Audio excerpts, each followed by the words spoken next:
Well, there's a clear sort of balance between people taking proactive, sensible advice and actions to try and get what they need to stay safe. And at the same time, governments don't want people, as you said, to sort of panic buy. It's very common when crises happen that people, instead of just going about their daily life, begin to sort of plan how to keep themselves and their families safe.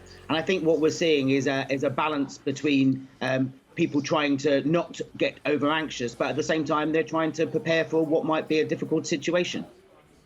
How can people's mental health in these situations and avoiding panic be managed from a sort of mental health perspective, particularly because we keep hearing people say don't panic, because as soon as you hear the word panic, that's what it prompts. So how should authorities be delivering this kind of information to citizens to stop the response we've seen? You're quite right. Just giving people reassurance and saying things will be okay doesn't really help.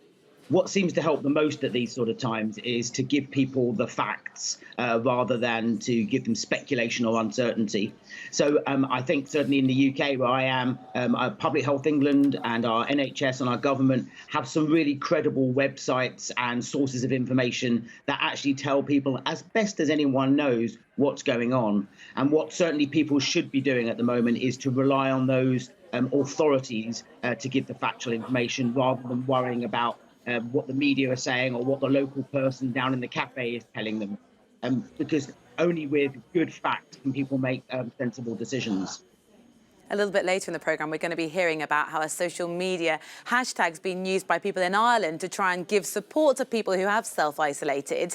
But what kind of support and problems are people who are in quarantine, let's say in Italy, what kind of mental health problems might they be battling in terms of anxiety and stress? So what we know, and we published a paper recently in The Lancet from King's College London about the psychological impact of quarantine. And we know that the people who are probably most at risk are those who already had mental health problems before this all started. And certainly those people are going to need extra support and maybe in some cases extra care as well.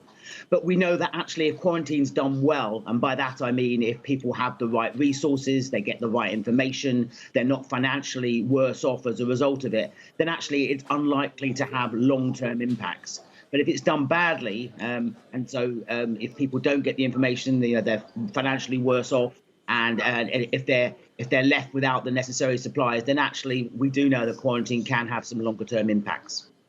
How can we best support anyone that we might know who's concerned that they might have to self-isolate or already is doing so? Yeah, so really at the moment, the most sensible advice really is to try and make sure you connect with other people who are in a similar situation to yourself. And the good news these days is there are plenty of remote methods of keeping in contact. So people should actively reach out rather than waiting for others to call. And also you should pay just a little bit more attention at the moment to trying to keep to a healthy lifestyle. So we know what that means in terms of good sleep, avoiding alcohol and excessive smoking, and trying where you can to do at least some exercise. So at these sort of times when there's a crisis, you just need to be a little bit kinder to yourself and a little bit stricter in terms of trying to keep yourself healthy.